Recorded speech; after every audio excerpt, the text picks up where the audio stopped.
porte d'idées, il veut changer le monde et on veut tout changer. Il a entendu qu'il y avait un rabbin célèbre là-bas à New York. Il est allé le voir. Il demande Rebbe, comme les Anglais, ça parlait avec beaucoup d'assurance et sur d'eux.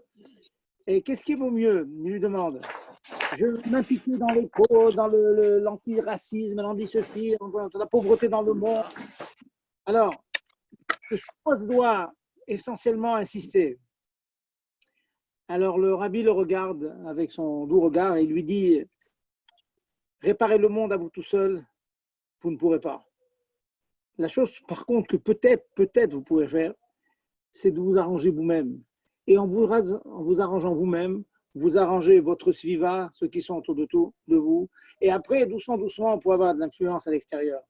Mais il y a beaucoup de gens qui veulent changer le monde. Ni le monde n'a été changé, ni eux-mêmes n'ont changé. Donc, comme le mot, le slogan, c'est en quelque sorte, si vous entretenez votre propre feu personnel à vous, alors la chaleur, elle va se répandre sur l'extérieur, sur ceux qui sont autour de vous. Mais allez faire des manifestations pour des bonnes œuvres, ok, c'est bien, vous avez bon cœur, mais souvent ça sert strictement à rien. Il faut d'abord se changer, avoir une influence sur soi, et dans toute la vie, c'est comme ça, c'est vrai. Ça, il faut bien savoir. Il y en a qui sont, d'abord et avant tout, c'est du Shalom Bayit. Et malheureusement, je traite beaucoup de cas comme ça de Shalom Bayit. Les gens ils oublient les fondements du Shalom Bayit. Shalom Bayit, quand on Ezer Kenegdo, on se marie avec une femme, pas pour lui demander constamment des choses, mais pour lui donner. Et Kemaim Panim Apanim, comme le regard que tu donnes au miroir, eh bien, le reflet, ce reflet, c'est le même. Tu souris au miroir, tu as un sourire. Tu fais une tête d'enterrement à un miroir. Donc, il faut être à Dieu, il faut donner du chizou. Quand on rentre chez soi, si votre femme vous a fait un repas, comme les autres, il est toujours bon. Elle a mis sa force dedans, elle a mis ses cochots dedans. Il est toujours bon. C'est tout. Il y a une fois comme ça, une personne, un jour, il a dit à sa femme, c'est brûlé, ma chère femme, c'est très bon ton repas, il est brûlé. Alors sa femme, à partir de ce moment-là, elle a commencé à lui faire toujours des repas brûlés. Bon, il fallait qu'il joue le jeu. Là. Il dit, mais c'est très bon. Au bout d'un certain temps, quand même, il a trouvé une expression. Il a dit à la femme, tu sais, c'est très, très, très bon. Mais c'est bien parfois de changer de menu. Voilà. Vous comprenez, ça veut dire, on est dans une génération de chesed. Hein, comme je vous l'ai dit une fois, dans l'Amida, on commence. Eloké Abraham, Elisraël, Yaakov. Abraham, ça Yaakov. Ça, c'est le monde, la construction du monde. Mais à la fin de la bracha, qu'est-ce qu'on dit? À la fin, Baruch Ata Hashem, Magen Abraham. La première bracha sur laquelle je crois qu'on aurait dit, si on n'est pas concentré, il faut la recommencer. La première bracha. Comment on finit? Baruch Ata Hashem, Magen Abraham. Ça veut dire qu'à la fin des temps, quand on conclut, c'est Magen Abraham, c'est Abraham. Abraham, c'est Chesed. On vit dans une génération de Chesed. Autrefois, une personne qui faisait des bêtises, on le criait dessus, une personne qui ne tournait pas bien, on l'a renvoyée. Comme vous voyez, malheureusement, il y a encore des chougim, malheureusement, comme ça. Il y en a un qui, hop, dès qu'il sort, alors c'est des yordim, c'est des sortants. Voilà. Chez nous, c'est pas comme ça. On n'est pas comme ça. Maintenant, c'est Chesed, et c'est comme ça. Le rabbi nous a enseigné. Et même si des gens, à nos yeux, ont l'air de s'éloigner, il faut les voir toujours avec l'œil droit. Et c'est comme ça qu'on peut les rapporter. Beaucoup d'histoires que le rabbi a rapportées là-dessus. Il était tout à fait contre rejeter quiconque, on rejette personne. C'est pour ça que ces jeunes dont j'ai parlé, il faut essayer d'attraper, leur montrer la harevout, la douceur de la Torah, la douceur des midotes qu'on acquiert. Je veux dire, on rencontre des gens comme ça, je connais comme des vieilles personnes qui ont acquis cette chose-là. C'est un kef, comme vous dites en Israël, un kiff de les voir, de les entendre parler. Un amour du prochain d'Avat Israël, Avat Torah, Avat Israël. Et surtout, ça commence à l'intérieur, comme dans l'histoire que je raconte, ça commence à la maison. Les Baalei Moussa disent comme ça, une personne qui est très très bien à la choule, il est parfait, gentil et tout, mais il est méchant avec sa femme, c'est un rachat. Quelqu'un qui est très très méchant avec tous les chèvres de la choule, mais qui est gentil avec sa femme, c'est un tzaddik. Pourquoi? Parce que c'est très facile d'être méchant avec sa femme, mais des faibles à la maison. Et c'est le seul, il est roi chez nous. À la choule, on compose un personnage, donc soi-disant on est, mais c'est pas ça. C'est à l'intérieur, c'est dans l'intimité qu'on voit si tu es un mensch, si tu arrives à dominer tes passions, à dominer tes pulsions aussi. Donc c'est à la maison qu'il faut être bien, avec ses enfants, avec son épouse. Et ça marche comme ça. Quand tu as un foyer, combien on aurait bien insisté là-dessus qu'il faut donner des shvachim à sa femme, apprécier tout le travail qu'elle fait, la mission. Quel enfant elle vous amène? C'est tuer dans tes forces et tout, il faut l'apprécier. Et moi, je pense que c'est des points de réflexion et c'est avec cet amour qu'on donne chez soi, dans sa famille d'abord et ensuite à l'extérieur, que je vous il ferait que vous amenez le grand chesed, nous amener Mashiach très très bientôt. Voilà. Donc, j'avais une question, c'était possible de poser une question? Allez-y. Je veux savoir si on avait le droit de presser un citron sur de l'huile d'olive. Alors, mais après, vous allez le boire sous quelle forme? Non, c'est bon, c'est vrai que c'est un peu pour faire une vinaigrette et puis pour mettre du pain dedans. Oui, alors non. Le citron, on a le droit de le presser que sur un solide. Dès l'instant que vous le pressez dans un liquide, c'est que vous êtes intéressé du côté liquide. On rentre dans la mlacha qu'on a vu déjà dans les premières semaines de Dash. Je parle d'après l'Admorazaken, il y a des chitotes là-dessus. Le Mechaber à l'époque disait qu'on avait le droit et tout, comme ça c'est marqué dans le Mechaber, dans Shulchan Aruch. Mais la conclusion de l'Achronim, c'est Martzedek dit clair que c'est interdit de presser un citron sur un liquide. Sur un solide, oui, sur un liquide, non. C'est-à-dire qu'il faut mettre sur une feuille de salade éventuellement et que ça coule après. C'est pas grave, c'est pas grave, c'est pas grave. Parce que le but, c'est pas d'obtenir un liquide. Le but, c'est qu'il y a des gouttes qui donnent du goût à votre salade, même s'il y a des gouttes qui tombent au fond de l'assiette, c'est pas grave. Le but, c'est que ça tombe dans un solide, donc c'est permis. D'accord. Et l'huile donc est considérée comme un liquide. Donc. Oui, l'huile, c'est un liquide, bien sûr. Merci, Rav. Problème. Écoutez, avant de commencer le shiur, j'aime bien dire des halakhot qui sont arrivés. Ce Shabbat, on a eu une petite réflexion, on va dire. C'est toujours bien de savoir, hein, parce qu'on est surpris quelquefois. Une personne qui était dans cette fila, plein de kretma, des birkot kretma, et le shamash, en général, il ne se trompe pas, mais par erreur, il a appelé. Après le confinement, bon, la liste du shamash, elle tourne un peu. Il a appelé. Alors, deux questions. Premièrement, est-ce qu'il monte, malgré le fait qu'il est dans le kretma, ou les brachot du kretma? Je parle, il a commencé, Yotzeror. S'il monte, s'il peut dire les brachot, s'interrompre. Et en plus, vous savez que quand on monte au Sefer Torah, il faut lire doucement en voix basse, bien sûr, avec le Jaliar Tzibour. De sorte que sa bracha, elle tombe sur sa propre lecture. C'est mieux. Bon, celui qui ne sait pas, il ne sait pas. Mais si on peut, c'est bien. Donc la réponse, elle est tout simple. Les khatrila, on n'appelle pas une personne qui est dans les birkot kratchma, les khatrila, mais si on l'a appelé, il monte. C'est un zilzul la Torah de ne pas monter. Donc il monte. Il ne fait que les brachot. Voilà, il fait les brachot entièrement, mais il ne lit pas avec le Shaliar Tzibour. Voilà la réponse. Donc c'est ce qu'on a fait, il est monté. Donc les gens étaient, certains étaient surpris qu'on a le droit de s'interrompre pendant les birkot kratchma en plein milieu pour dire, ben oui, le zizou la Torah, le fait de refuser de monter à la Torah, c'est un zizou. Donc les chachamim ont permis donc de faire un F-sec, c'est l'interruption en plein milieu du kratchma. Kalvachomer dans les psuké des Imra, bien sûr, au milieu de Hachré, ça c'est évident. Mais même pendant les birkot kratchma, une personne qui est appelée, elle monte aux répertoires. Voilà. Donc, je vais commencer donc le shiur d'aujourd'hui. Si vous voulez, aujourd'hui, ce n'est pas une succession de halachot que je vais vous faire comme j'ai l'habitude. Si on a un peu de temps après, je prendrai la suite. La semaine dernière, on a fait ilchot kotev, écrire. Tout ce que ça implique, les puzzles, rappelez-vous, les scrabbles, les puzzles et tout. La suite, c'est mochek, effacer, donc le contraire, avec des conséquences. Est-ce qu'on a le droit de craquer un gâteau sur lequel il y a des écritures? C'est mochek, effacer. Bon, je laisserai ça. Si on a le temps ce soir, si on finit l'heure avec le shiur d'aujourd'hui, eh bien, Bezat Hashem, on fera ça la semaine prochaine. Donc, le point que je vais vous dire, c'est une question très, très, très, très fréquemment posée. Quand il y a des canicules, et en Israël, c'est fréquent, il y a des endroits en Israël qui sont étouffants, à Bnei Brak et tout, c'est humide et tout. En été, des gens voudraient, pendant les jours de Yom Tov, quelquefois il y a Yom Tov et je suis suivi de Shabbat, 2 jours, et nous, en Chutz La'aretz, c'est encore pire parce qu'on a 2 jours de Yom Tov, des fois suivis de Shabbat, on est 3 fois 24 heures, sans douche, sans rien, alors que vraiment, il fait une canicule terrible. Est-ce qu'on a le droit, est-ce qu'il y a un intérêt de prendre une douche? Voilà la question. Donc, on va la traiter. Si vous voulez, c'est plus un chiour que un chiour klali, disons, sur les melachot. Alors, il faut savoir d'abord, bichlal, quel est le problème? Pourquoi ça serait interdit de prendre une douche? Quel problème? On fait les 39 melachot, il n'y a aucune des 39 melachot qui dit que c'est interdit de se jeter de l'eau chaude sur le corps. Quel est le problème?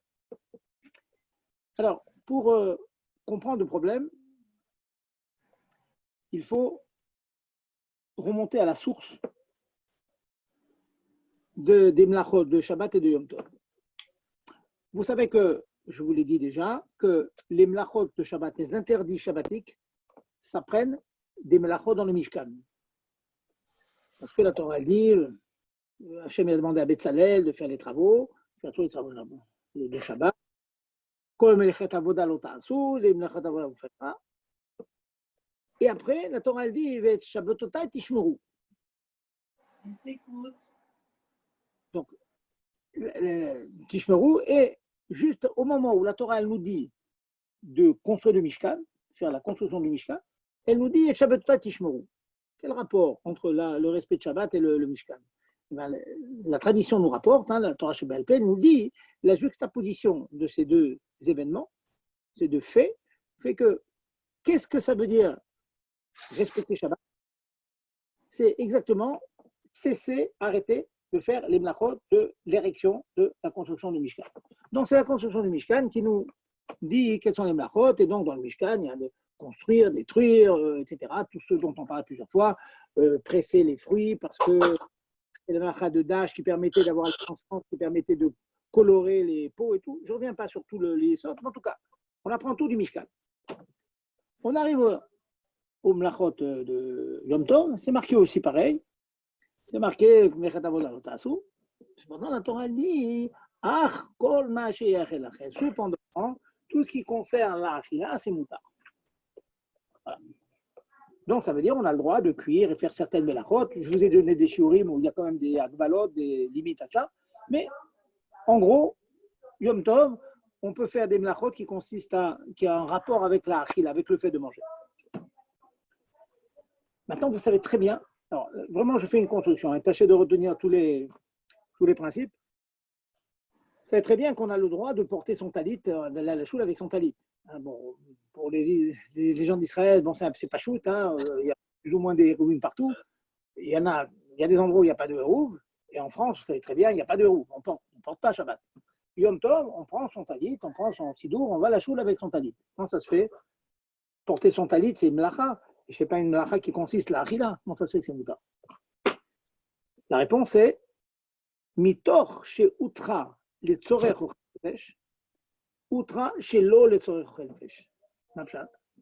Puisque la Torah, c'est un principe qui est établi par nos sages, par les chachamim, du fait que la Torah, elle a permis certaines melachot pour les besoins de manger, comme cuire, pas cuire, c'est pas shoot. Elle a permis ces melachot, même que ce n'est pas forcément pour cuire. Mitor chez Outra les tzorech, pour les besoins de ochel nefesh, manger, Outra, ça a été permis chez l'eau les tzorech, même que ce n'est pas les tzorech ochel nefesh.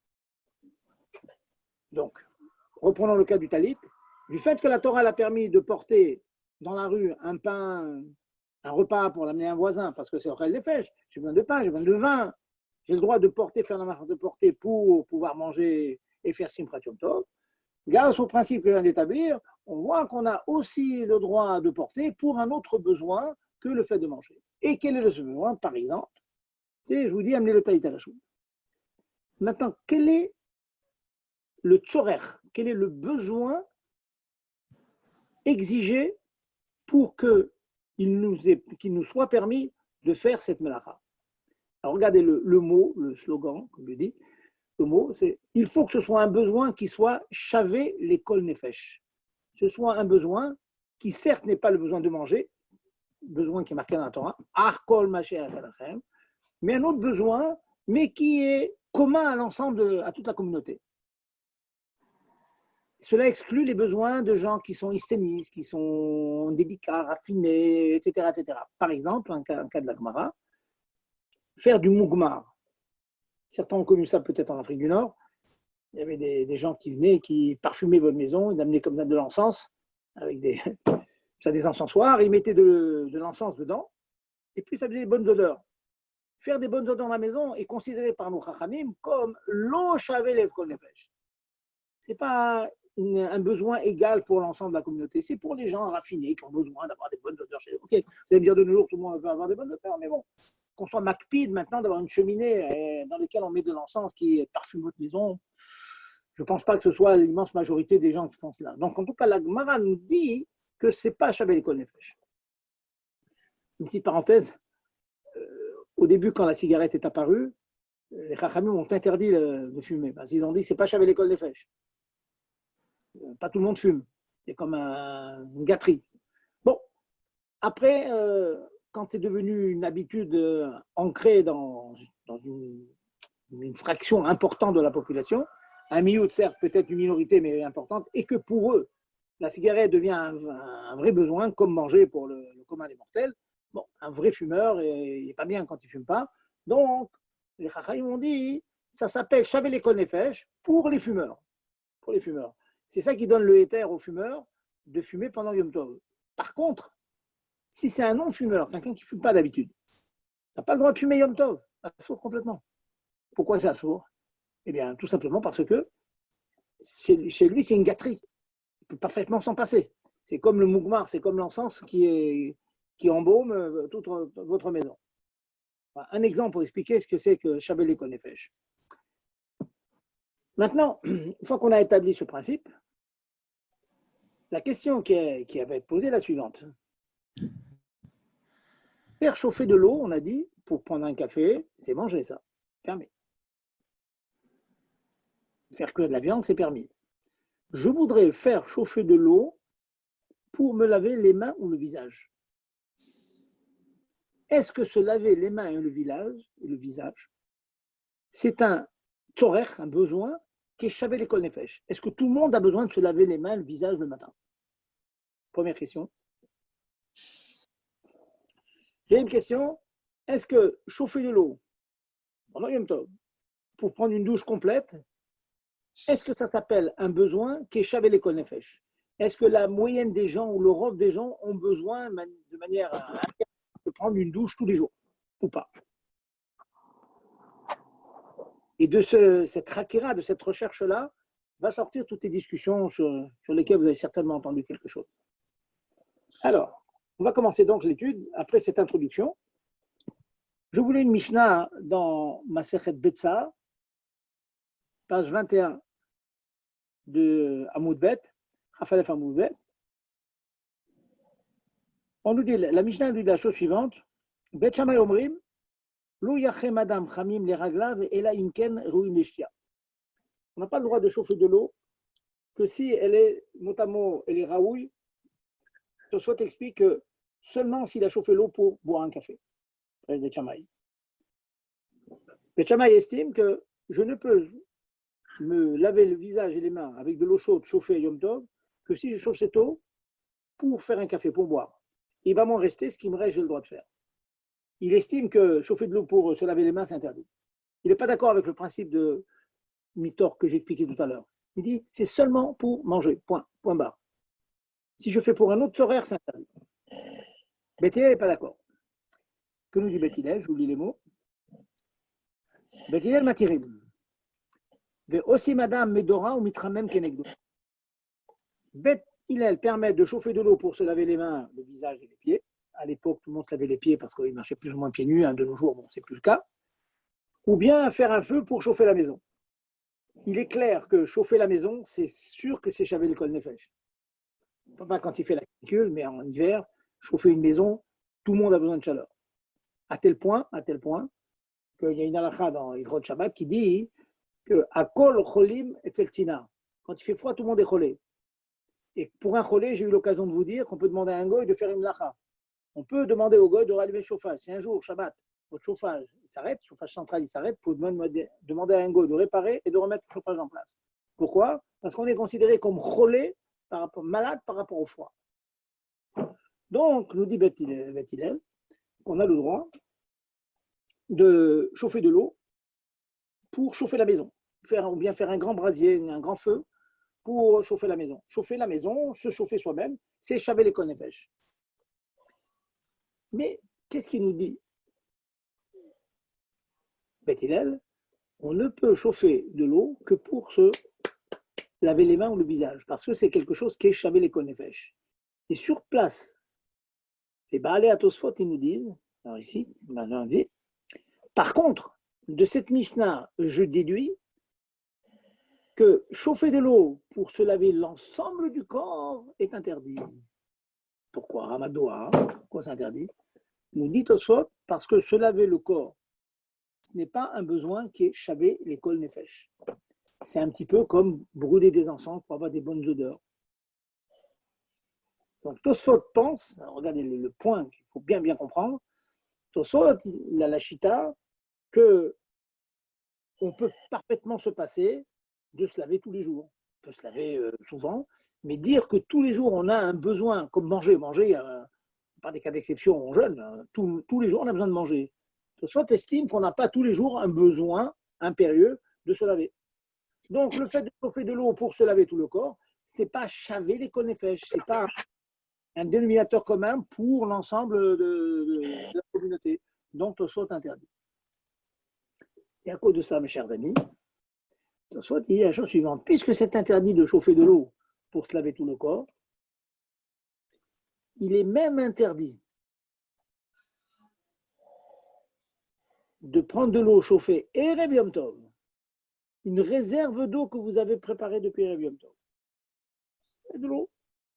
Je prends un cas comme ça, un cumulus avec de l'eau chaude, vous avez fermé tous les robinets, il ne peut pas y avoir encore de l'eau qui se rajoute, je ne veux pas rentrer dans le problème, quand il rentre de l'eau chaude, il y a de l'eau froide qui se cuit. Je veux, pour l'instant, évacuer ce problème. Je ne parle pas de ça. Je parle qu'on a une réserve d'eau chaude, qui est chaude depuis la veille. Ou bien tout simplement, on a fait chauffer le koum-koum, disons, depuis la veille, maintenant il est sur la plata. Dans la mesure où il était chaud depuis la veille, c'est vrai que la plata conservait la chaleur, certes, mais comme il était cuit depuis la veille, chaud depuis la veille, ça s'appelle de l'eau chauffée la veille. Et bien, Tosfot, il dit, je n'ai pas le droit de me doucher avec cette eau qui a été chauffée la veille. Pourquoi? Parce que si par erreur, je suis amené pendant Yom Tov à réchauffer de l'eau pour tout le corps, et ça peut m'arriver, disons que la réserve d'eau est finie, il y a une ou deux personnes de la famille qui ont pris de l'eau du koum-koum, ils ont fait leur petite douche, ils sont lavés, il n'en reste plus. Alors, ah, mais moi, il me manque de l'eau, on va remettre de l'eau dans le koum-koum, on va chauffer de l'eau dans le koum-koum pour saver le corps. Auquel cas, on fait un Issour Torah. Pourquoi on fait un Issour Torah? Comme je l'ai expliqué tout à l'heure. Parce que chauffer de l'eau pour se faire une douche complète du corps, c'est faire une melacha qui n'est pas chavé l'école nefesh. Qui n'est pas quelque chose que tout le monde a besoin de faire ça tous les jours. Donc, c'est Assour Minatora. De peur d'arriver à un Issour Torah, les Chachamim ont interdit de prendre une douche avec de l'eau. Soit sévère avec nous. Est-ce que tout le monde est d'accord là-dessus? Alors, je vais vous amener tout de suite pour ceux qui veulent des références, qui veulent reprendre le chiot. Dans le RAN, à la fin, vous avez le RIF et vous avez le RAN. Au DAF UDAF, des pages du. Oh. Des pages du. Alors, il nous dit écoutez bien ce point. Il nous dit le RIF et puis le RAN le développe. Il dit la chose suivante. C'est interdit de se laver avec de l'eau qui a été chauffée pendant Yom Tov. Miou, cependant, Bechamim chez Uchamou Merev Yom Tov, avec de l'eau qui a été chauffée depuis la veille. Alors, nous dit le RAN, en expliquant le RIF, Afinou kol goufo charé. Même se laver tout le corps, c'est permis. C'est quoi le point? Alors, je vous invite à la réflexion, hein, messieurs. Hein, je vous prends, hein, je vous fais un pile-poule comme devant mes collègues. Hein. La chita du RAN, c'est que, qui explique le RIF, hein, en fait, c'est le RIF. Il dit que se laver tout le corps avec de l'eau chaude, c'est un tzorer à chaver les konefesh. En plaisantant, un des Talmidim m'a dit, peut-être parce que le RIF, il vivait au Maroc, il faisait chaud, et Tosfot, il vivait en France et en Europe, il faisait froid. Bon, c'est joli, mais on ne sort pas aller à la route selon la température extérieure, c'est évident. Bon. Alors, le RIF, il pense, la chose suivante, que ce sont des choses délicates, des agdarot à donner, des définitions à donner.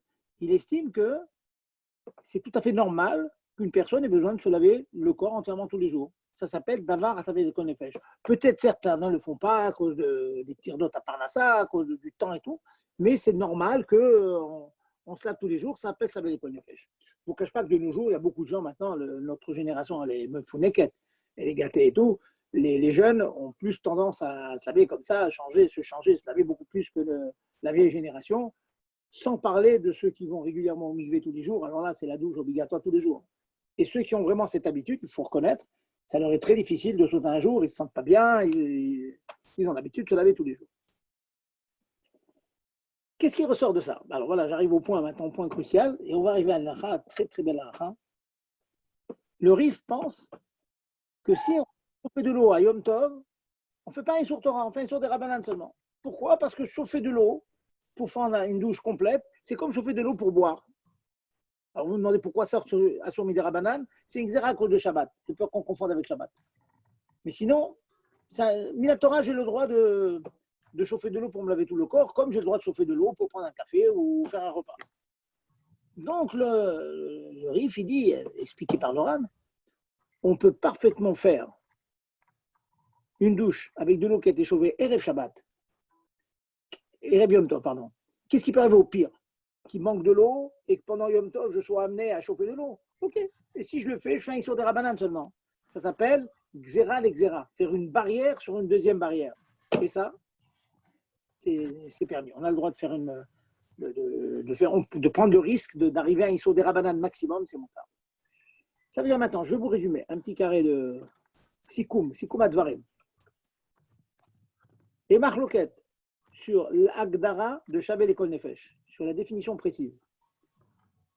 Tosfot, le Roche et d'autres Rishonim pensent que se laver tous les jours, c'est un luxe. C'est pas Chabel Ekol Nefesh. Ça induit qu'on n'a pas le droit de prendre une douche avec de l'eau chauffée la veille. Le Rif, le Ran, il pense, non, se laver tous les jours, c'est un horaire Chabel Ekol Nefesh. C'est comme presque comme chauffer de l'eau pour boire un café ou un repas. Donc, pour eux, on peut parfaitement se doucher avec de l'eau qui a été chauffée Yom Tov, parce qu'au pire, par erreur, on peut chauffer de l'eau Yom Tov, on fait de toute façon qu'une avéra des Rabbanan, si, au cas où. Donc, c'est un safek des Rabbanan, on ne fait pas une xéra. Il y a plusieurs manières de dire les mots. On dit un safek des Rabbanan à Kula, ou bien on ne fait pas une xéra l'exéra. Après ce pilpoul, maintenant, je pense que ça c'est joli. Alors, qu'est-ce qu'on fait Tarles? Alors, je vais vous lire maintenant le Shulchan Aruch. C'est le Siman dans Shulchan Aruch, c'est dans Nichot Yom Tov. Siman, c'est facile à retenir, 511. Tafkouf Yud Aleph. Tafkouf Yud Aleph, 511.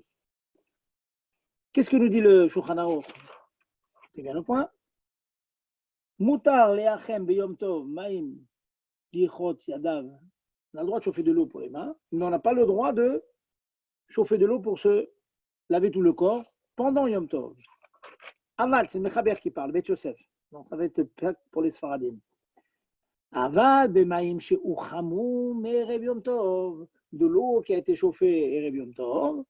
Mutar lichot kol gufo. On a le droit. Pourquoi? Le Mechaber est possède, comme son derrière, comme le Rambam et le Rif, que chauffer de l'eau Yom Tov, c'est pas sur Minatora, donc on peut prendre une douche. Sur place, le Rama, Psak Ashkenaz, Yesh Osrim Bechol Inyan Vechel Noagim. Le Rama il dit, il y en a qui interdisent, qui c'est Tosfot et le Roche, que j'ai cité tout à l'heure, et comme ça c'est le Minag. Tachles, c'est Marloquet, si j'ose dire, Mechaber Rama, donc Marloquet Sfarad Ashkenaz, est-ce qu'on peut faire une douche pendant Yom Tov avec de l'eau qui était chauffée la veille? Extraordinaire. Donc, certainement, vous avez entendu ça, hein, que pendant Yom Tov, il y a des gens qui prennent, oui, des douches à l'eau chaude, il y en a qui ne prennent pas de douche à l'eau chaude. Vous allez me demander, que pense Admor Hazaken?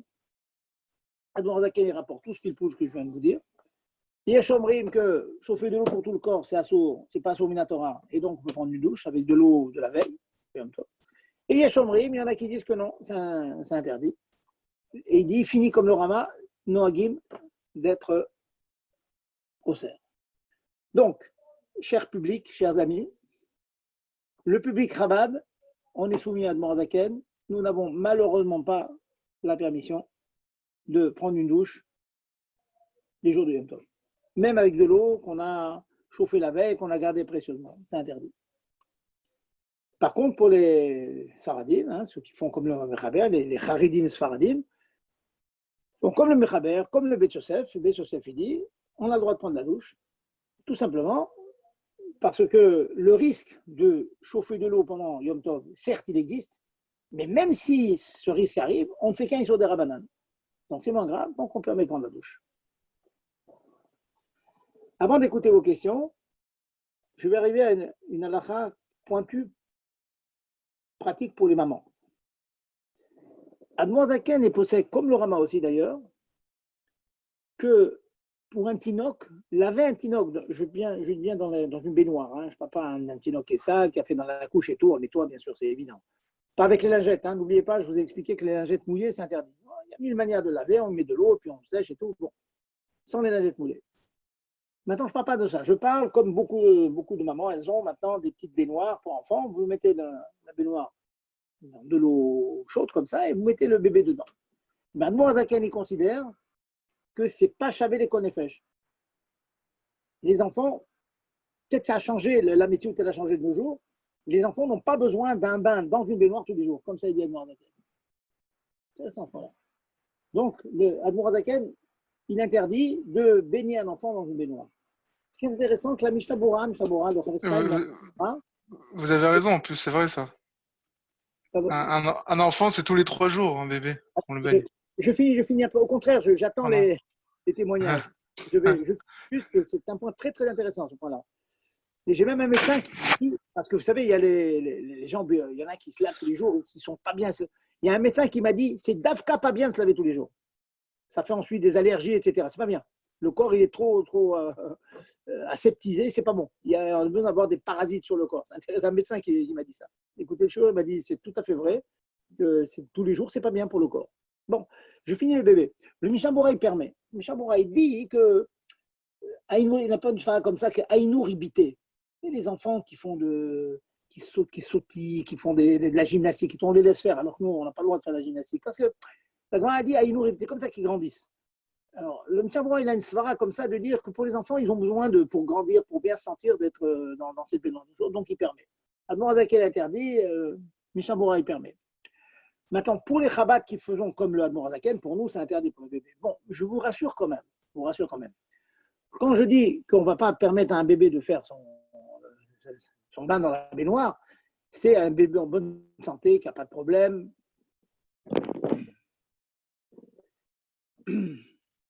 qui n'a pas de problème, tout va bien pour lui, donc on évite, on le lave comme on peut, quoi, bien sûr, mais sans le mettre faire vraiment la rechitza de l'Agmara, c'est vraiment le mettre dans l'eau. Si maintenant le bébé, il est fragile, on sent qu'il est irrité, comme ça arrive quelquefois, il a des fesses irritées, etc., ça, il rentre dans un petit guédère de relais. Et pour un relais, c'est sûr qu'on a le droit. Ça veut dire, quand j'ai dit on ne fait pas pour un enfant, c'est un enfant qui ne pose pas de problème. Et si c'est un enfant à problème, ou qui est malade, alors c'est évident que même Admor Zaken serait d'accord parce qu'il rentre dans un guédère, dans la définition, dans le statut de relais. Et un relais, on permet. Vous voyez ? Voilà. Donc, je vous ai fait maintenant toute cette construction, Machloket, Mechaber Rama, Mechabek Sfarad Ashkenaz, et conséquences pour les bébés, que les bébés, nous, on aurait tendance à être mahmir, mais qui auraient, en cas de besoin, si l'enfant ne se sent pas bien, la permission de le laver entièrement. Maintenant, je suis à vos questions. Allez-y, messieurs, dames. Toutes vos questions. On a ouvert les micros, allez-y. J'ai une petite question, s'il vous plaît. Je vous en prie. Est-ce qu'on a le droit de se laver partie par partie? Ça veut dire que, par exemple, on rentre un bras, on lave, après on rentre l'autre bras. On ne fait pas la douche complète, mais par partie. Alors, madame, la réponse, ça s'appelle, dans la Charte des postes, ça s'appelle éver, membre par membre. Alors, oui, on a le droit de faire ça. On a le droit de faire ça. En général, il n'y a pas besoin de faire tout le corps comme ça. Vous savez très bien, il y a des parties du corps qui sont spécialement sensibles, qui salissent facilement, les aisselles, entre les jambes, etc. Oui, ça c'est évident qu'on a le droit de le faire. Mais il faut faire très attention. Pourquoi je vous dis attention? Parce que je connais beaucoup de gens, je fais un peu la guerre là-dessus, qui font un petit abus, un jeu de mots, ils se permettent beaucoup. Ils disent, je mets sous la douche membre à membre. Et finalement, ils mettent le coude, le bras, la tête, etc. Finalement, ils ont fait une douche complète, vous voyez. Donc, quand on dit membre à membre, ça veut dire que vous avez une cuvette d'eau chaude comme ça, et membre à membre, vous pouvez vous laver. Oui, ça, vous pouvez le faire, absolument, c'est marqué. Ça s'appelle éver. Royaume Tom, on a le droit. Quand vous aurez fini les questions, je parlerai ensuite d'autre chose qui est tout à fait d'actualité, en particulier pour vous en Eretz, c'est les douches froides. Ça, j'en parle tout à l'heure. Allez-y, question sur les douches chaudes. Hiver, on a le droit même à l'eau chaude, c'est ça? Je n'ai pas compris, excusez-moi. Quand vous dites membre par membre. À l'eau chaude, oui. C'est-à-dire, Et à l'eau chaude, d'accord. Vous avez de l'eau chaude. Voilà, et on s'est sali les pieds, on s'est sali sous les bras. Des fois, on marque de la chouve, on marque le cœur à la maison, on est insupportable. On a le droit de se laver sous les aisselles, si on ne prend pas une douche complète pour le corps. Oui. Rav, Yom Tov ou Shabbat? Je n'ai pas très bien compris. Shabbat, non, je n'ai jamais parlé de Shabbat. Non, je pose la question. Yom Tov seulement, ça. Hein. Oui, seulement. Tout le corps, revers, c'est Yom Tov. D'accord, pardon. Mais j'ai compris. Bon. Voilà. Est-ce que Yom Tov, on a le droit de faire une douche complète à l'eau froide? Voilà. Ça, je vais attendre les autres questions avant de répondre celle-là. Je vais faire allonger un petit peu sur ça. Alors, d'accord. Alors, comment se laver pour Shabbat alors? Pour Shabbat, madame, c'est compliqué. En tout cas, à l'eau chaude, c'est très compliqué. À l'eau chaude, c'est compliqué. Ce qu'on peut faire, c'est avec de l'eau chaude, de l'eau qui est sur le koum-koum. Si vraiment on est sale, sous les aisselles, des fois le cou, vraiment, on peut, mais c'est vraiment des membres essentiels. C'est toute une discussion. D'ailleurs, il y a tout un bureau à la rate, toute une discussion. Quand il est marqué clair, tout à l'heure, on a le droit de se laver le visage, les mains et les pieds. Bon, les pieds, ce n'est pas d'actualité de nos jours, mais est-ce que. Il se interroge, est-ce que c'est d'Afka, la main, les mains et le visage, parce que vraiment tout le monde a besoin de se laver les mains et le visage tous les jours, ou bien tous les membres? Et bien, toute une grande discussion sur ça. C'est pas évident.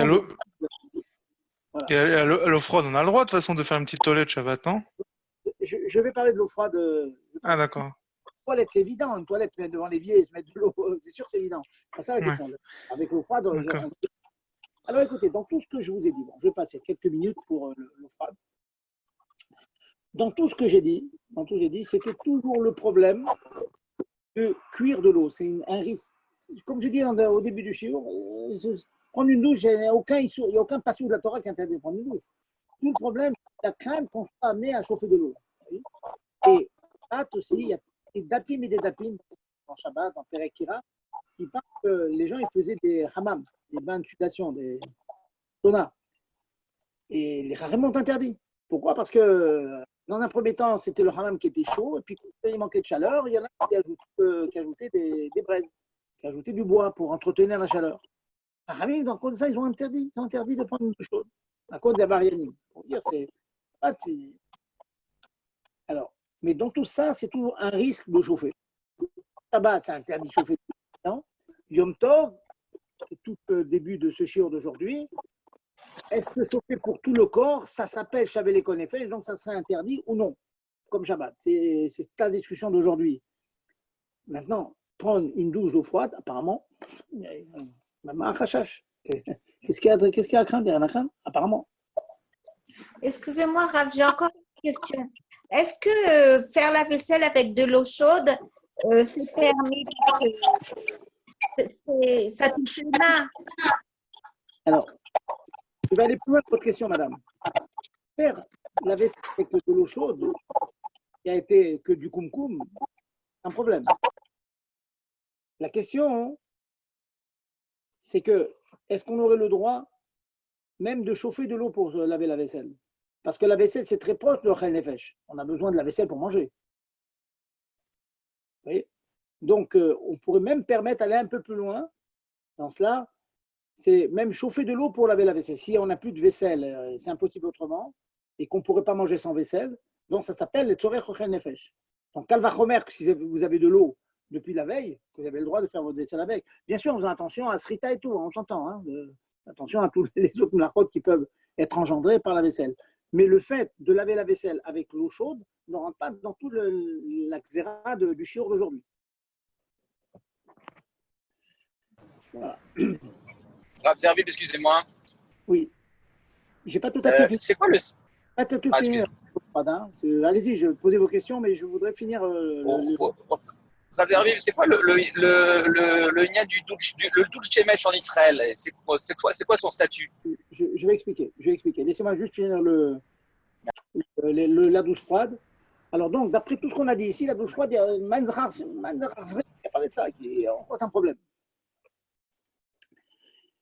Malgré tout, lorsqu'on va, on se mouille, on se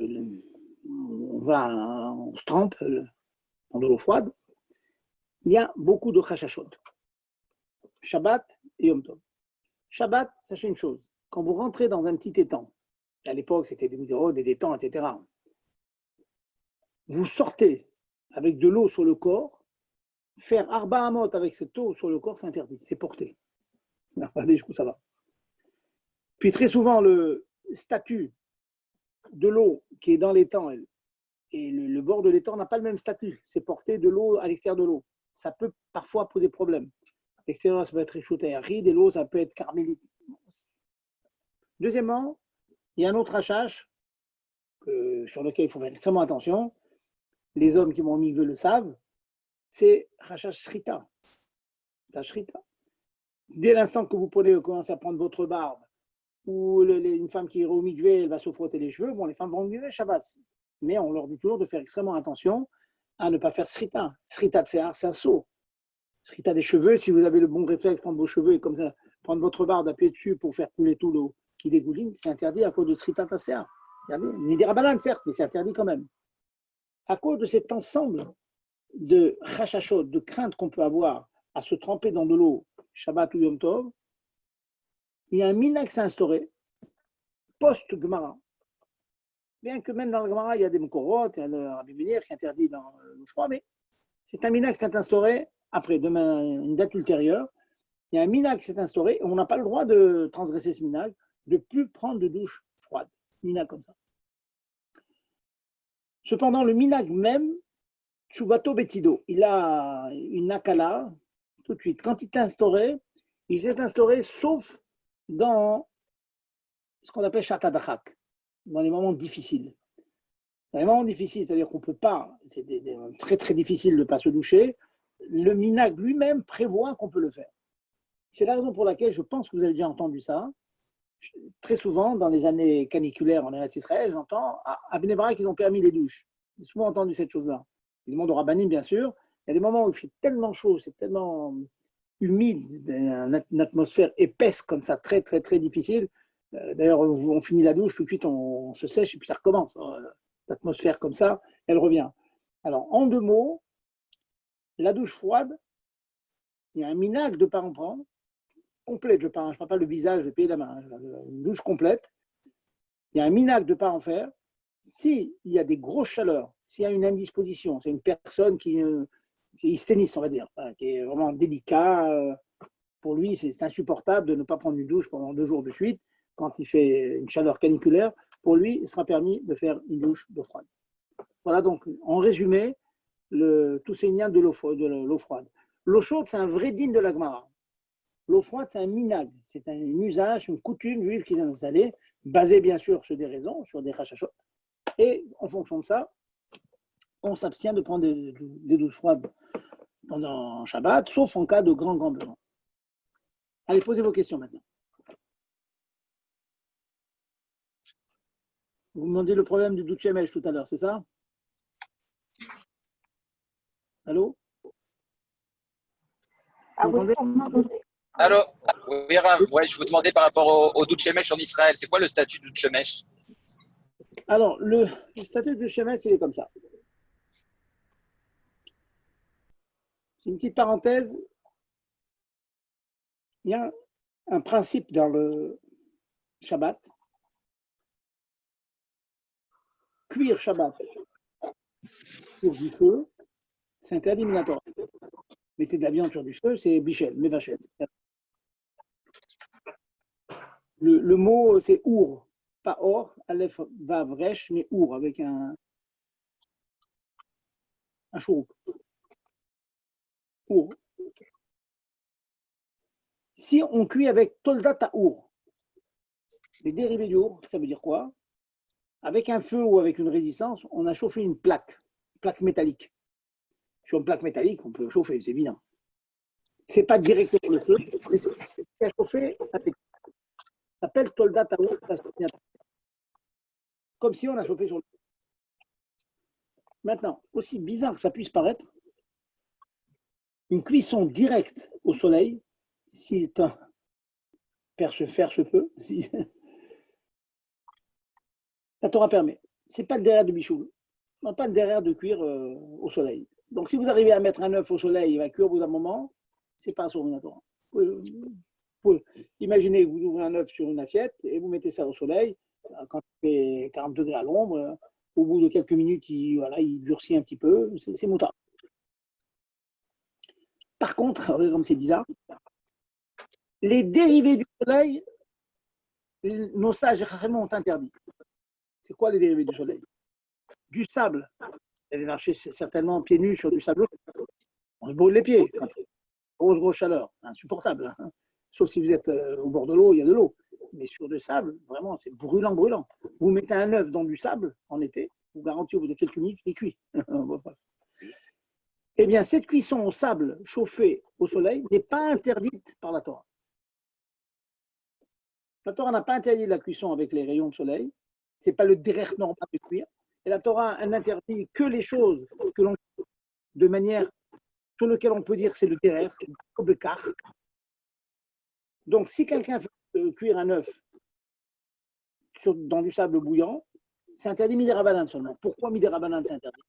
Parce que les gens auront du mal à avoir le droit de mettre un œuf sur du sable chauffé au soleil, mais du sable dans un four, on n'a pas le droit. Et on doit rien comprendre. C'est du sable chaud, c'est du sable chaud, vraiment interdit. Prenons notre cas d'une tôle. Amusez-vous à prendre une tôle, la laissez sur votre terrasse à l'extérieur, c'est bon dans votre jardin. Une tôle propre, impeccablement propre. Une plata de Shabbat non branchée. Plata. La plata de Shabbat, c'est du fer, hein, ou un plateau de four. Vous mettez, amusez-vous à mettre votre jardin. Je vous garantis que le plateau il est bouillant, vous cassez un câble dessus, il cuit l'œuf. Ce n'est pas interdit minator, c'est interdit midérabanan. Parce que c'est toldat, les mots de l'Agmara, toldat rama. C'est une toldat du soleil, ce n'est pas toldat taour, ce n'est pas un dérivé du feu. Maintenant, j'arrive à votre question. L'eau qui est dans le pêche, comment est-elle chauffée? Elle est chauffée avec des miroirs convergents qui sont à l'intérieur du doud. La grande marloquette qu'il y a eu, grande discussion entre les poskim lorsque ce doud chevet a été conçu, est-ce que l'eau dans le doud chevet, elle est chauffée directement par le soleil traverse les miroirs convergents et puis bon, il chauffe l'eau, ou bien non, le fait que finalement c'est la réfraction des rayons. Finalement, c'est loupe qu'à l'intérieur va faire converger les rayons de manière davantage directe sur l'eau. Donc, réchauffer. On a réussi à changer la direction du rayon. On a concentré beaucoup de rayons sur une surface plus petite, ce qui permet de chauffer facilement.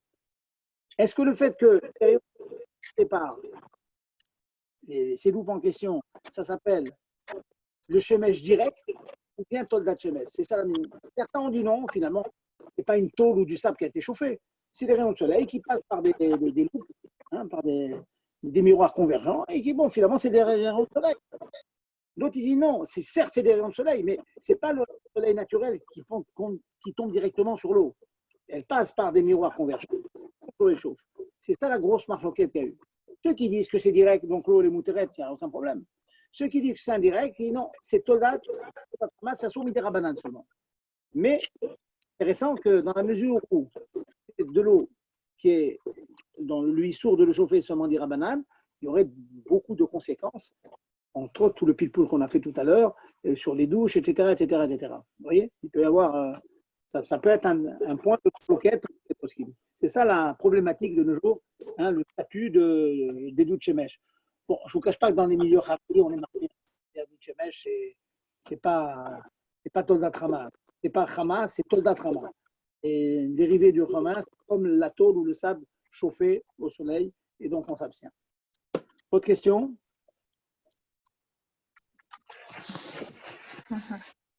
Oui, par rapport au doute shemesh, Rav, on l'active jamais, nous, Shabbat ou Yom Tov, c'est naturel. Donc il n'y a pas d'issour.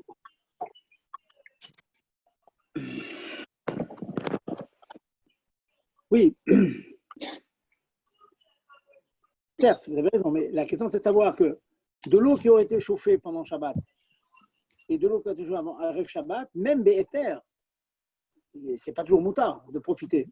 Imaginons que vous fassiez cuire quelque chose avec une minuterie. On ne fait pas cuire des choses avec une minuterie pendant Shabbat, vous savez bien. Mais Oui. Vous voyez? Oui. Donc, la question de savoir, certes, vous n'avez rien fait, c'est pas que vous. La question de savoir, est-ce que cette eau, elle a été chauffée par le soleil direct, auquel cas, c'est complètement permis. Quel cas, c'est complètement permis, ou bien non, ça a été direct, et donc c'est de l'eau qui a été chauffée avec l'eau d'Adama, et chauffée avec ça m'interdit. Comme un œuf. Alors vous allez me dire, l'œuf, vous l'avez laissé, vous l'avez mis pendant le Shabbat, l'eau, elle est depuis la veille, mais c'est quand même de l'eau qui aurait, parce que ça se régénère tout le temps, hein, tout de l'eau, et donc ça se cuit pendant Shabbat, et le fait que pendant Shabbat, ça pose problème. Alors maintenant, quelles sont les conséquences à l'Afrique? Il y en a beaucoup, c'est tout un chiot en soi, ça. Mais c'est sûr. Donc, Shabbat, on ne peut pas laver la vaisselle à l'eau chaude, ni rien faire à l'eau chaude, quoi qu'il arrive, quand on habite en Israël. Alors, pas forcément. Pas forcément ça. C'est-à-dire qu'il y a des douches chemins sur lesquelles l'eau. Le problème, c'est de savoir quand vous tirez. Ça, il faudrait que je me renseigne. Hein, Bon, pour pas prendre de risque, non. Pour pas prendre de risque. Ma question, est-ce que le fait de tirer de l'eau du chemin, s'il y a de l'eau froide qui se rajoute et qui se réchauffe avec, ou non? Je sais pas. Vous posez une question générale là. Au-delà de donc, pour pas prendre de risque, on ne le fait pas, quoi. Entendu. Pour pas prendre de risque, on ne le fait pas, j'ai dit. Oui. Il faut mieux éviter. Franchement, il vaut mieux éviter. Il vaut mieux éviter, d'accord. Ok. Mais vous savez que de manière générale, une question qui est souvent demandée, est-ce qu'on a le droit de tirer de l'eau chaude de la ville, enfin de l'immeuble?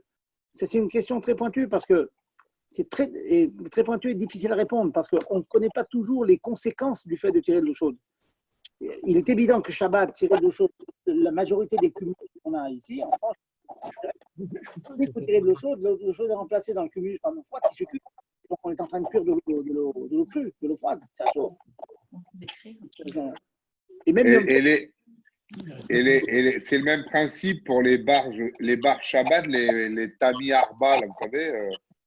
Voilà. On n'a plus de koum ici, on a un truc, on met en position Shabbat. Voilà, pour éviter ce problème, absolument. J'ai pas compris. Non, mais ça, on a le droit de le faire. Oui, en position Shabbat, la position Shabbat, de faire quoi? Je veux faire un café Shabbat, avec Kelly Sheni, bien évidemment. Je prends dans le. Je sais pas, je peux vous montrer. Non, c'est pas un koum, c'est un truc qu'on a à l'année. C'est un filtre. Ah, un filtre. Un filtre de la semaine, qu'on boit de l'eau fraîche et tout ça. Un mini bar, ça s'appelle, je ne sais pas comment ça s'appelle. Et il y a une position Shabbat avec Badat, tout ça. Oui. Et on peut prendre de l'eau chaude de Shabbat, mais on n'a plus de koum, quoi. Alors, comment ça se remplit? On a le droit tout le temps ou c'est stage? Comment vous en pensez?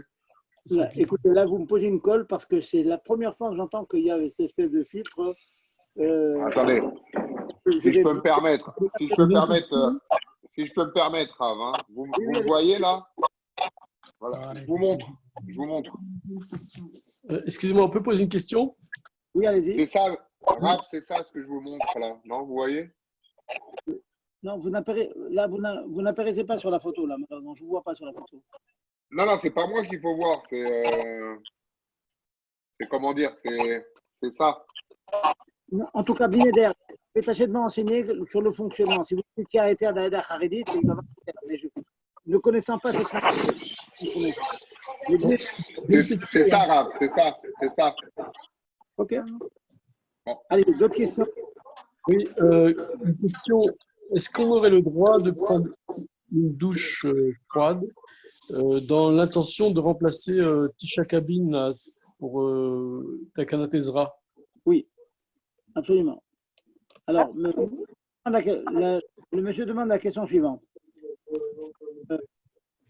D'après la halakha pure et dure, quelqu'un qui fait Tashmish Amita, il a fait Tova, et que dans le monde Haridi, on est makpid là-dessus, d'Alomigvé, mais la takana d'origine, originelle, c'est de se verser le corps chaque abîme. Certains disent c'est 12, 13 litres, certains disent 20, 22 litres.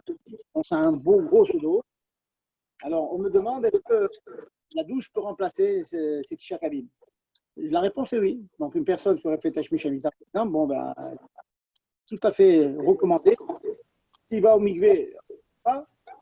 Mais si, pour diverses raisons, à cause de son travail, il ne peut pas aller au mikvé le lendemain, s'il fait une douche et qu'il attend d'avoir la certitude qu'il y a cette quantité de Tisha Kabim, donc les 9 caves, d'après certains 12 litres, d'après d'autres 22 litres, ça remplace donc ce espèce de mikvé. Takana, alors maintenant, le Rambam dit que la Gemara dit que la takana n'existe plus de nos jours, mais c'est une halaga qui est très très bonne, qui est recommandée. Le Rambam lui-même a dit qu'on a reproché au Rambam de ne pas avoir parlé de ça. Alors le Rambam a répondu, je ne l'ai pas mis parce que là, dit que Nidbata Xera, mais j'ai jamais transgressé cette chose, comme il a dit, témoigner sur lui. Il a toujours été respecté, donc chaque habit. Donc, pour répondre à votre question, le Shabbat, on a le droit, c'est un Shatadachak, ça. On n'a pas le choix, donc on a le droit de prendre une froide. Alors, dans la quantité, je vous conseille vivement de prendre un gros seau et d'ouvrir votre robinet à la baignoire et vous regardez combien de temps il faut pour remplir le seau. Avec un kéli, vous saurez combien de temps. Alors, certains me disent 3 minutes, certains, si le débit est faible, ça peut être 6 minutes. C'est à vous de savoir le temps. Vous restez 5 minutes, 2 minutes. Certains, si le débit est très fort, ça peut être 1 minute. Ça fait des tonnes d'eau qui tombent d'un coup. Les 12 litres sont vite sur votre corps. Et même si le corps n'est pas entièrement mou, c'est pas grave. Il faut que les 12 litres tombent d'un coup sur le corps. Autre question? Vous m'entendez? Oui. Ok. Alors, en fin de compte, comment se laver Shabbat ou Yom Tov alors? Par membre? Shabbat tout le corps? Oui, Shabbat et Yom Tov. En fin de compte, comment alors on a dit? Non, j'ai dit Yom Tov, mais Shabbat, c'est juste Shabbat et Yom Tov. Les mains. Et je vous dis un bureau halakha qui discute si on peut laver d'autres parties aussi. Mais pas tout le corps vert et vert. D'accord, mais au moins par partie on peut, juste à l'eau froide? Ah oui, à l'eau froide s'il y a besoin, oui. Mais toujours à l'heure. Ça veut dire qu'il faut qu'il y ait un besoin, pas un stam comme ça, pour une gâterie. Mais s'il y a besoin, parce qu'il fait très chaud, vous avez le droit, oui. D'accord, merci. Compris. Autre question?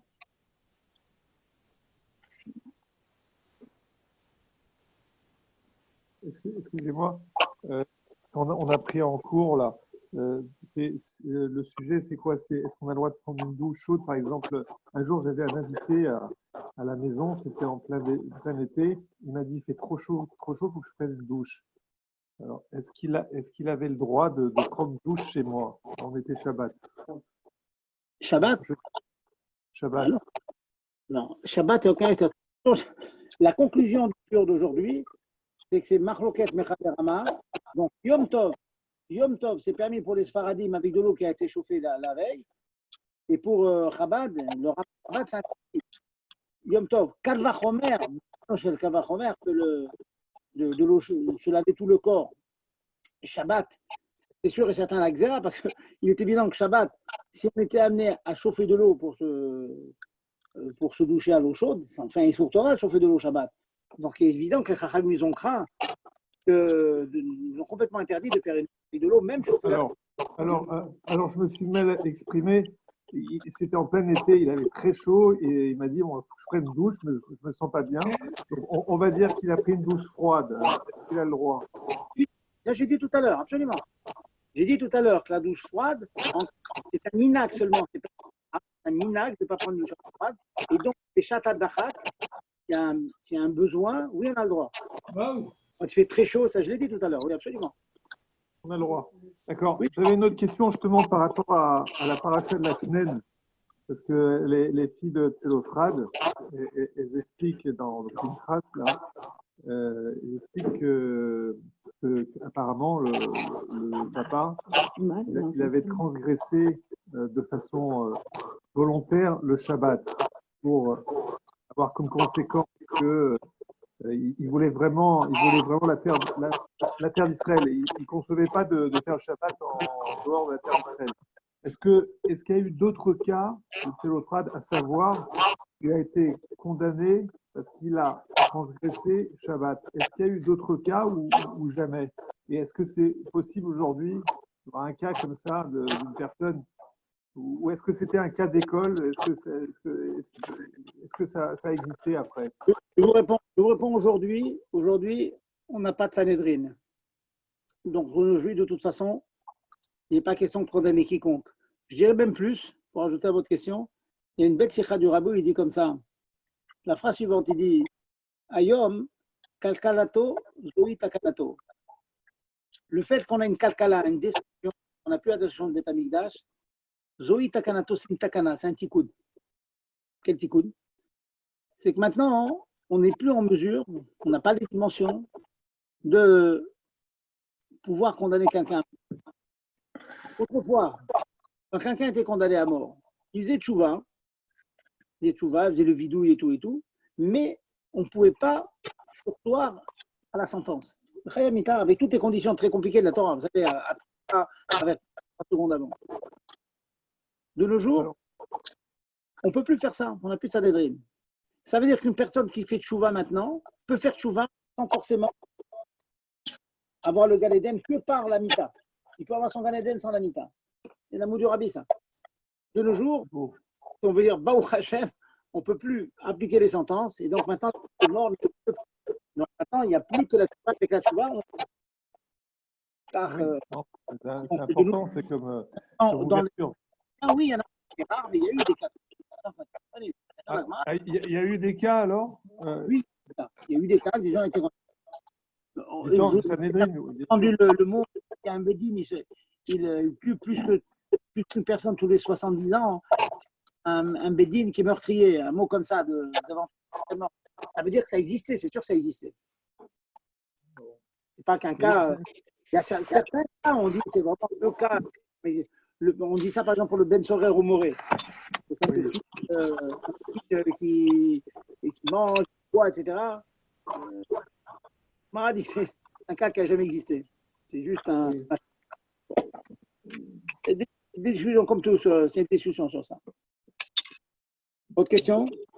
Oui, merci. Merci. Donc, ouais. Non, mais parce que l'Admour Azaken, dans le Tanya, il dit que il n'a pas la même approche que le Rabbi, parce que je trouve ça intéressant ce qu'il a dit. C'est-à-dire qu'aujourd'hui, on peut réparer une faute grave autrement que par la peine capitale, par le fait de la teshuva. Mais autrefois aussi, la teshuva. Autrefois, il y avait la peine capitale, mais avant la peine capitale, la personne, on lui disait de faire teshuva. Il faisait vidouille. Mais il fallait passer par la mita pour avoir la carte. Et donc, le mot dit on ne peut plus faire cette mita. Et que la de tchouva existe toujours. Donc, maintenant, on peut faire tchouva sans forcément passer par cette terrible étape de la mita. C'est très beau. C'est beaucoup de choses qui changent. Vous savez, là, vous rentrez dans un débat philosophique. Là, on s'éloigne un petit peu. Vous savez qu'il y a des halakhot selon les tnaïm du dehors peuvent changer. Je ne sais pas que la Torah elle change. Je donne un exemple.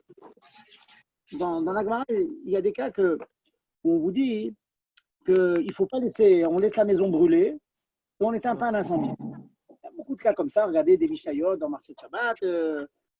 Même un boy, quand il faut lui dire la maison brûle, tu peux rien éteindre. En ce moment, c'est. Oui, si vous voyez un incendie aujourd'hui de nos jours, vous voyez un feu qui est en train de prendre, vous allez chercher de l'eau, vous l'éteignez.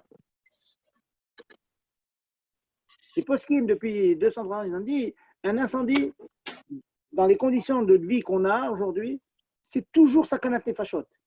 Et même si c'est un incendie dans un endroit où il n'y a que des nochrim, on éteint. Parce que imaginez de nos jours, comme c'est arrivé il y a quelques années avec le petit Mohamed, là, qui est tué par l'armée, et que c'est passé dans tous les médias. Imaginez qu'il y a un incendie, et pour des raisons toraniques, on n'a pas éteint, et il y a Nochri, qui est mort, ça sera un Chiboul Hashem et ça sera des pogroms. Ça, vous allez sûr dans les cités, vous allez voir qu'ils vont attaquer des gens, des Juifs.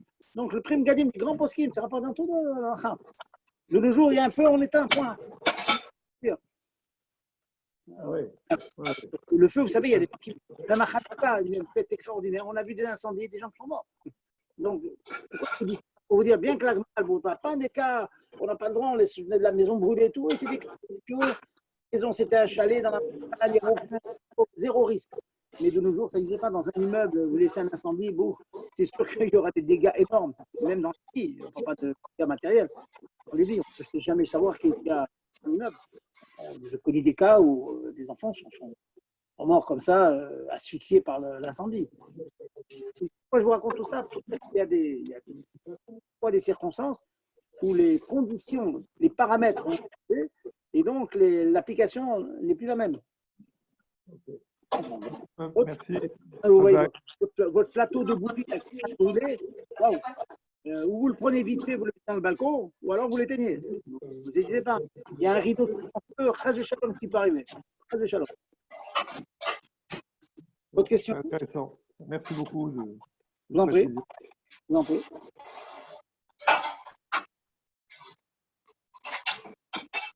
Autre question? C'est bon? Merci beaucoup. Non, écoutez, pas, vous les écrivez, vous me les posez la semaine d'après, Baruch Hashem.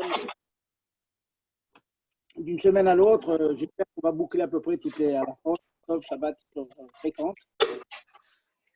Et bon, je ne